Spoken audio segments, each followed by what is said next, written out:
Salut à tous les amis, on se retrouve aujourd'hui pour une nouvelle vidéo où je vais vous débriefer tout ce qui est caractéristique du nouveau boîtier de chez Canon, donc le 1DX Mark III, qui est bien entendu un appareil professionnel. Alors moi, dans cette vidéo, je vais vous recentrer tout ce que vous avez pu voir dessus, tout ce qui a circulé, différentes informations de youtubeurs, à droite, à gauche, je vais tout vous recentrer en une seule vidéo pour que ce soit beaucoup plus facile pour vous à comprendre. Générique.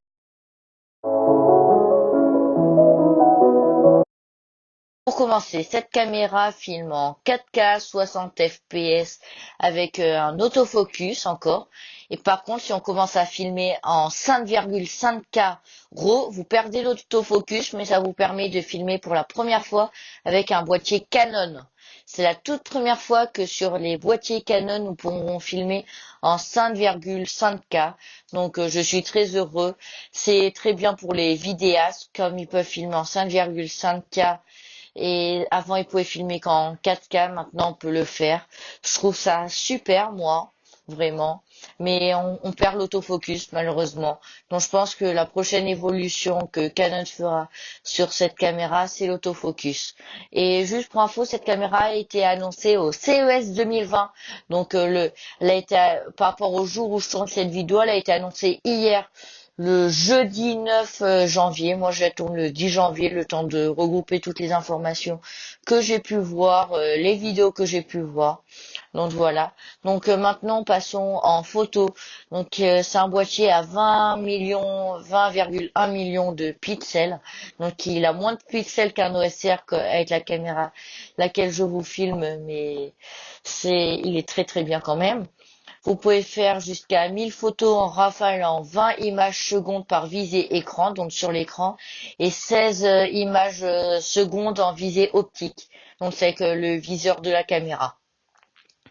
Il a un processeur DigiX offrant des performances de qualité d'image inégales. C'est le meilleur processeur de caméra de chez Canon que nous retrouvons sur cette caméra. Alors la focus, vous avez 525 zones de mise au point pour avoir la mise au point la plus nette possible. Et vous avez un autofocus MOS Dual Pixel. Donc voilà ce qui est pour la focus. Après, vous avez la batterie qui est une LPE19, donc qui est un autre format facteur de batterie. Contrairement au gré que vous pouvez avoir sur Canon, comme j'ai moi sur l'OSR, vous avez deux batteries que vous mettez. Là, c'est une grosse batterie qui est beaucoup plus puissante. Et cette batterie en trou OVS, vous pouvez faire 2850 shoots, donc 2850 photos en mode shoot OVS. Et en live view, vous pouvez faire 610 photos. 610 photos, oui, tout à fait. Donc les amis, maintenant nous allons passer à la carte mémoire de cet appareil. Donc cet appareil est équipé de deux cartes CF Express, donc qui sont des cartes professionnelles uniques à cet appareil, mais qu'on peut retrouver sur d'autres appareils sur le marché, mais vraiment vraiment professionnels. Donc les cartes recommandées pour cet appareil sont des cartes SanDisk Extreme Pro en CF Express, donc bien sûr comme c'est la type de carte qu'on utilise dedans. En lecture, vous êtes jusqu'à 1500 mégasecondes et en écriture, vous êtes à 800 mégasecondes, donc ce qui est des vitesses extraordinaires. Pour un réflexe 1 giga 500 ou 800 mégas de lecture, c'est énorme pour un appareil photo. Donc maintenant, nous allons passer au réseau, à la partie réseau. Donc pour la première fois, les 1DX de chez Canon sont équipés d'une puce Wi-Fi embarquée dedans. Avant, il n'y en avait pas du tout. Tu pouvais pas transférer tes photos sur ton téléphone en Wi-Fi ou sur ta tablette. Il est aussi équipé d'une prise RJ45 en 1 gigabit. Et avec un module, vous pouvez passer à du 10 gigabits, ce qui peut être pratique pour, je vais vous donner l'exemple que Canon donne. Les professionnels qui filment ces appareils-là dans des stades, quand ils ont une prise réseau à côté d'eux, ça peut leur permettre de rapidement transférer leurs photos ou vidéos sur un serveur pour moins saturer la carte mémoire. Comme ça, ils sont tranquilles. Ou s'il y a d'autres monteurs derrière qui peuvent tout de suite les récupérer en temps réel. Donc, ce qui est un grand pas, je trouve, pour Canon de passer sur du réseau, sur un appareil de ce type-là, d'un aussi haut niveau. Donc, sur cet appareil-là, vous avez un GPS pour vos photos, pour qu'ils soient bien localisés. Ce qui est bien, c'est qu'il est compatible avec la plupart des satellites mondiaux. Il y a certains satellites ne sont pas compatibles avec cet appareil, mais la globalité des satellites le sont compatibles. Donc c'est extraordinaire, j'ai rien d'autre à dire là-dessus. Donc ce boîtier est un boîtier full frame, comme tous les boîtiers professionnels de chez Canon. Il est tropicalisé, donc étanche à l'humidité, à la poussière et au temps glaciaux.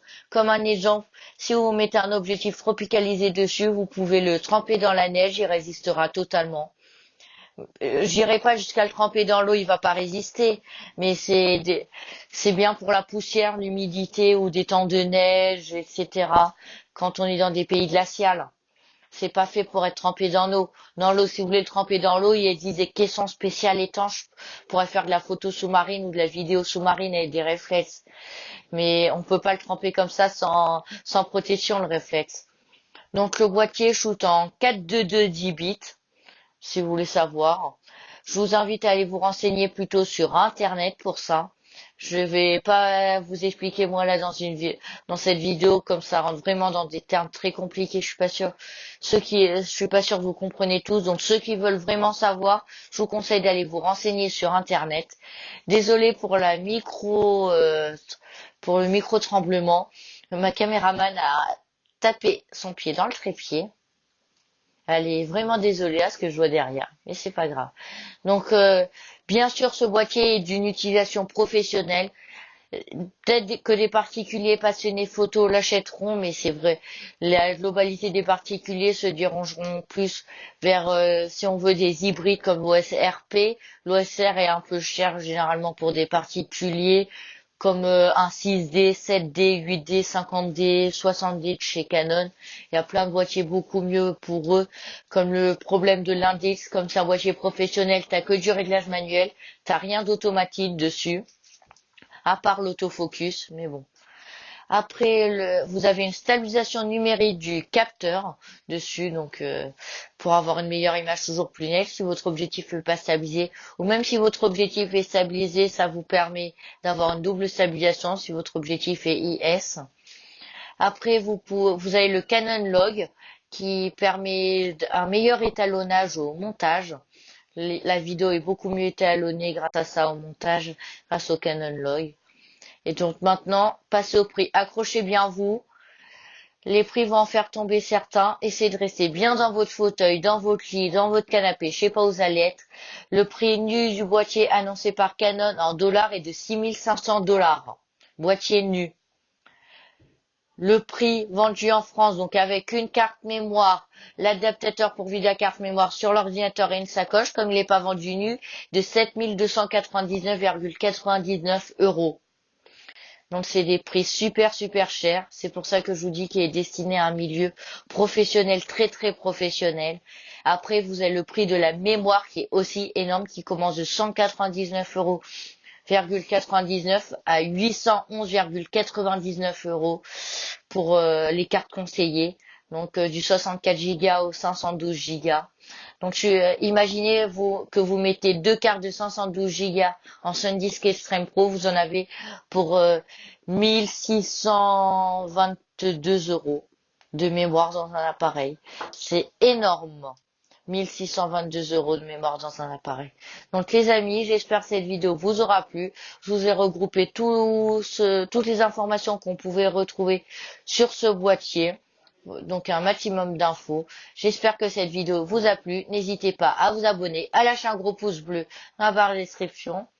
Si ça vous intéresse de me faire part de vos retours, mettez-moi un commentaire dans les commentaires juste en dessous. Sinon, c'était iTech 2. Bye bye!